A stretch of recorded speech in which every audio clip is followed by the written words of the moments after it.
Hello, everybody, and welcome to the 9 Minute Podcast with yours truly, Dr. Packer. And I want to thank you very much for joining me. This is episode 13 of the 9 Minute Podcast. So, welcome and thank you so much for joining me. And today, I want to focus a little bit on what we just passed this week on the celebration of Dr. Martin Luther King Day. And for many that will talk about Dr. King, there will be a lot of positive stuff, but as always, there's always people talking about the negative things. But I see so much good. This country benefited so much from the life of Dr. King that we can't toss it out. We cannot. There are so many things that he did accomplish, and I am a student of Dr. King and always have been. Being a student of reading and studying, and of course being in college. And by the way, I'm coming to you from a different location, not in my office. I'm actually in the North Chapel. And so I just wanted to, that's what you see behind me here.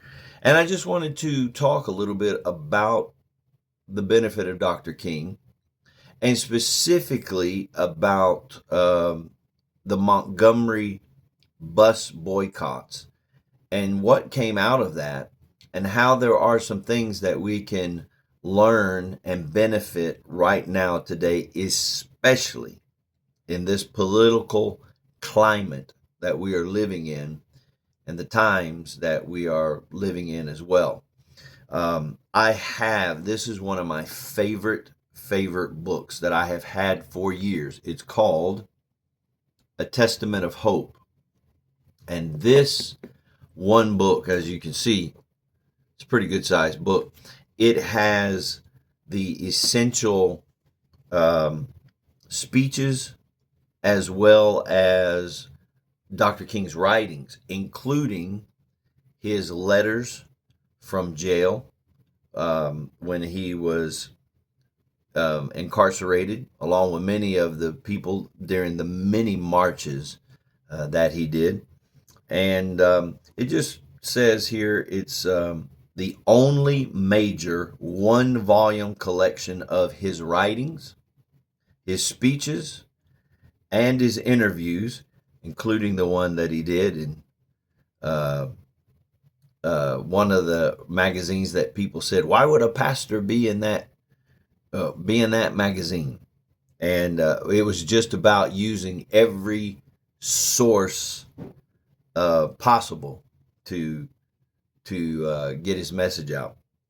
But it's his interviews, his autobiographical reflections, and it's Martin Luther King Jr., his words on nonviolence, social policy, which we still need today, integration, which sadly we still need today, Black nationalism, the ethics of love, hope, and more. So this is what I want to talk about, is out of the book that he wrote called The Strive Towards Freedom, or Stride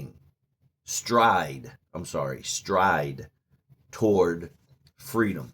And he was talking specifically about the Montgomery bus boycotts. And this is how they were able to get integration on the bus boycotts, so that essentially blacks and whites could use the transit system to get to work, get to the store, and that this was a major push to where people were able to use something that is beneficial for all neighborhoods, no matter where you're from, no matter who you are, living in your neighborhood.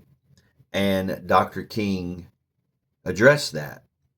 And in his book, he put together a list. So he and Ralph Abernathy met with a group of people that were in Montgomery, and he essentially gave them a plan.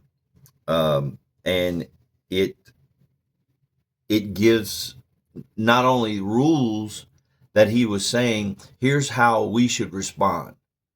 So you have to understand the black community had won a major battle. Yes, it's a shame that they had to fight to join the bus routes. It's absolutely a shame. It is a shame that Rosa Parks, an older lady, had to say, I'm just too tired, I'm not moving to the back of the bus, and it become a major issue. It is absolutely a travesty. However, that's where it started. So when Dr. King wrote, these are some things that he said. This is writings I'm going to read right from Stride Toward Freedom.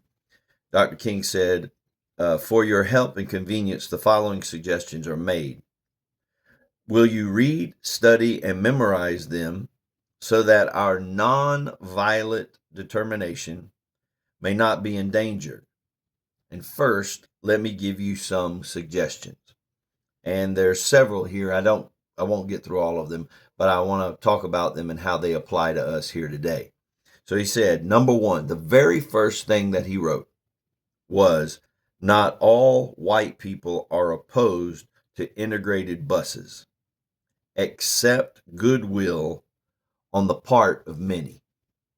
Now, that is absolutely true today.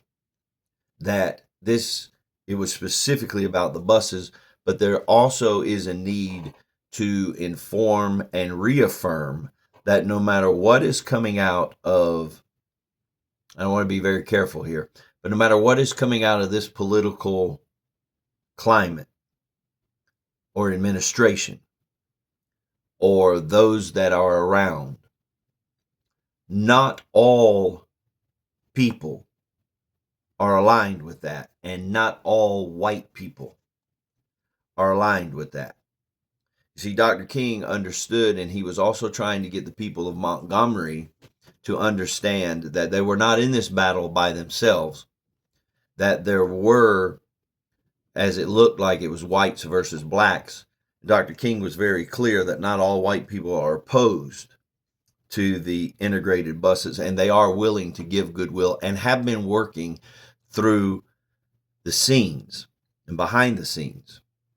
And that's a very important thing that we have to continue to remember today, is that when we look at situations and we have people of different color and culture, not everyone that is not of that color and culture is opposed to it.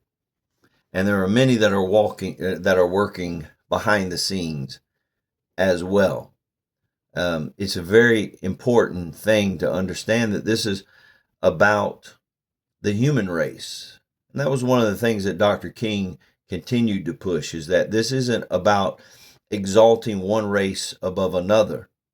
His goal, even in one of his speeches, was not that one race gets exalted above another, but that all races can stand equal and fight a battle together for humanity. I think that's very important.